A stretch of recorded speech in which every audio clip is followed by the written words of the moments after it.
Hey, what's going on, everyone? My name is Matt Jarbo. This is Three Buck Theater. And news broke over the weekend of a very terrible and tragic thing. And that would be, well, Netflix canceling Iron Fist. It came out of nowhere. I was legitimately shocked. My jaw hit the floor. I looked at my girlfriend, showed her my phone because we're watching season 2 right now. And we're both like, damn it. Damn it, damn it.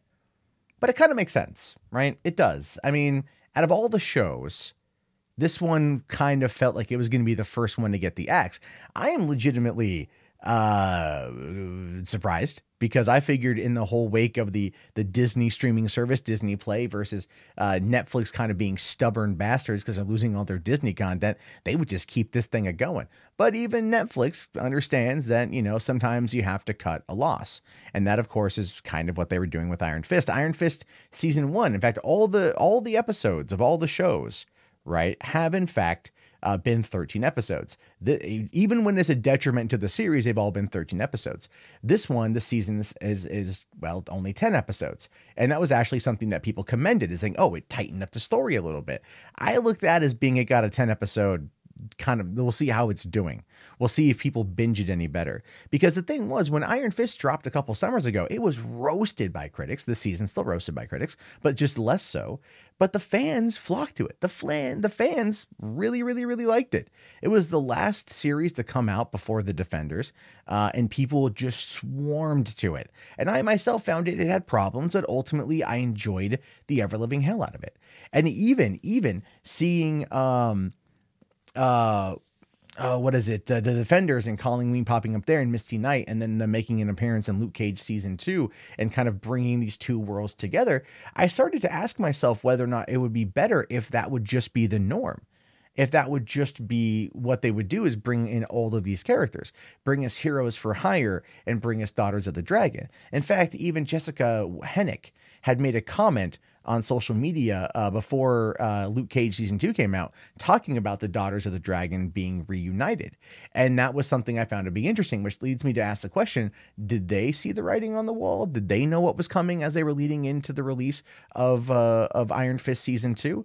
Well, because that seems to be relatively the case, because what we find out is that while Iron Fist, the series, is done, the characters still live on, and the characters will still continue to live on because that's what Marvel wants. Marvel and Netflix want all the characters to stay together. They want all the characters to still be used in other shows. So that really begs the question, what shows are they going to go to? Well, if I had my way, if it was up to me, I would move Iron Fist over to Luke Cage. Luke Cage season 2 was way better than season 1. Predominantly due to the fact that the villain, Bushmaster, was amazing. And the guy who played him was just, oh my God, like completely great. So you've got that. And then, of course, you've also got, the fact that the Iron Fist and Luke Cage episode was one of the highlights of the season. A lot of people really liked their banter. They liked them working together and they want to see more of it. So that being said, it's very much an issue of putting those two together for Heroes for Hire. And then that would be Luke Cage season 3. Because let's be fair. Luke Cage season 2 had a real bummer ending. I know they're going for all Godfather 2 thing, whatever, with that, but they lost Claire, and Rosario Dawson probably isn't coming back. We kind of already had that established. She's already moved on to another show, so they're not holding her contract to bring her in. And she had a real unceremonious end. At the end of that season, again, Misty kind of was like walking away from Luke, so we could then bring out a Daughters of the Dragon show, have her and Colleen get together. And given where things are going involving female superheroes right now, I wouldn't be surprised if that is the case, if they give them a Daughters of the Dragon TV series. That would not surprise me at all. In fact, I think that's probably what's going to happen. But fans, those aforementioned fans that binge watched the hell out of the first season of the show and gave it a high audience score and blew a lot of it out of the water, those are the ones right now that are trying to fight back. At least, well, they're trying to get the word out, and that's why I'm here, because I at least want to help get the word out. So apparently what we have here is a change.org petition to bring back Iron Fist. Only 15,000 people have signed it, which is not as many as I think need to be used. But you've also got the thing here from Melissa Hodge, who says Netflix has made the terrible decision in canceling Iron Fist after 2 seasons. There are many fans of the character and the series, and most people said the second season was excellent.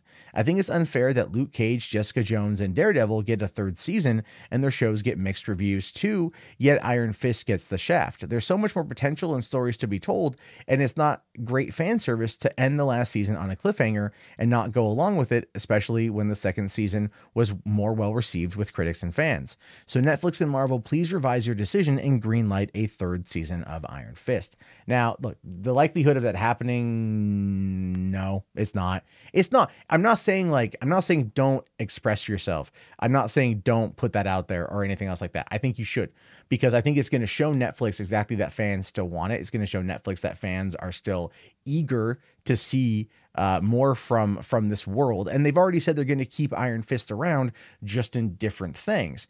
But I haven't got to the end of the season, so if there's a cliffhanger, thanks, Melissa Hodge. Spoilers. But I get what she's saying. Ending on cliffhanger. But it's not something that can't be fixed. It's not something that can't be fixed wherever Danny goes next. And I think it will be. And that's part of the persistent universe of these shows. Listen, if you want my honest opinion, if they were going to kill any of the shows, probably Iron Fist or Jessica Jones would have been my choice. I did enjoy Jessica Jones both seasons. I would have preferred actually if they would probably maybe give it a bit of a break, bring up more Iron Fist, or do more team ups. I'm sorry, Defender season 2 needs to happen. The fact that it's not even on the docket bothers me. But then again, maybe the reviews on it were kind of iffy. I loved it. A lot of fans, I think, really cared for it. But I think it's going to be, once we get Daredevil season 3 this next week, or this week, actually, this Friday, goddamn. I think once that happens, we're going to end up getting a lot more fans coming out and saying, no, no, no, no, no, no, no, I really want to see this.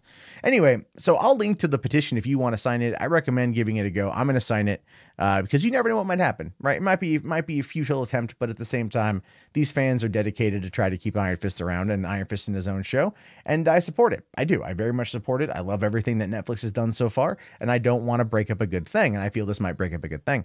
Anyway, leave your comments below if you guys made it this far. Type in Iron Fist to the chat so I know you made it, and I will talk to you guys later. Have yourself a fantastic day, and peace out.